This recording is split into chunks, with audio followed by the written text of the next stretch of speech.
In this tutorial, I'd like to show you pan and zoom. Pan and zoom gives you some powerful still image pan and zoom animations.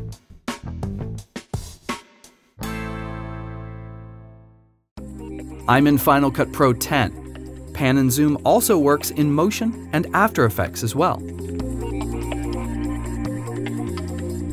These are generators, so they're found in the Generators browser under Pan and Zoom. They are broken up under the headings Auto and Keyframed. I'll drag the one called Clip Duration to my timeline. Its name implies that the animation will be defined by the length of the clip, so I'll go for about 4 seconds. We're greeted with a friendly message saying choose an image file to begin. From the buttons on the bottom of the screen, I'll click Choose Image File and use the file picker to grab a still photo.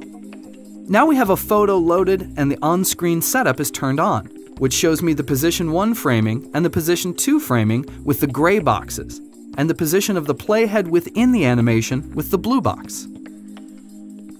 I'll grab the dot in the center of my position 1 frame and move it. Holding the Shift key will constrain my motion to horizontal or vertical. Note the guidelines that appear. Holding the Command key will slow down my motion and give me coordinates on screen, which is nice to know for accurate placement. Pressing Option and clicking will allow me to reset the position. I'll make an adjustment to the scale of my position 1 frame, making it tight on the car. Plus, I'll add a slight rotation. I'll make my position 2 frame wide. I can toggle the Setup button on and off to check my work at any time. I'll adjust the Start At and End At percentage sliders to 20% and 80%, so I have a little hold at the beginning and end.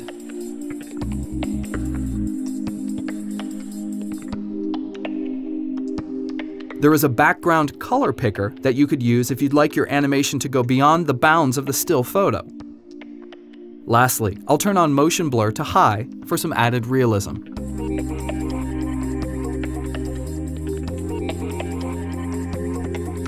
The timed pan and zoom generator is similar, except instead of a start and stop percentage of the clip, you have an absolute start and stop time, which might be useful in a different editing situation, like if the duration of the clip might change, but you still want the animation to stay the same.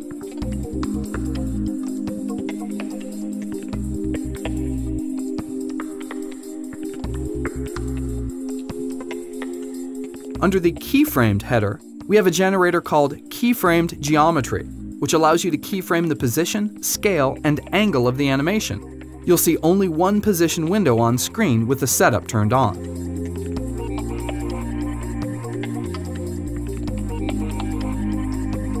The Keyframed Progress generator gives you the familiar position 1 and position 2 frames on screen, and an animation progress slider from in to out. You could certainly animate from in to out and back in if you'd like. Pan and zoom gives you the familiar Ken Burns-like functionality, but with more power and options than the built-in Ken Burns effect.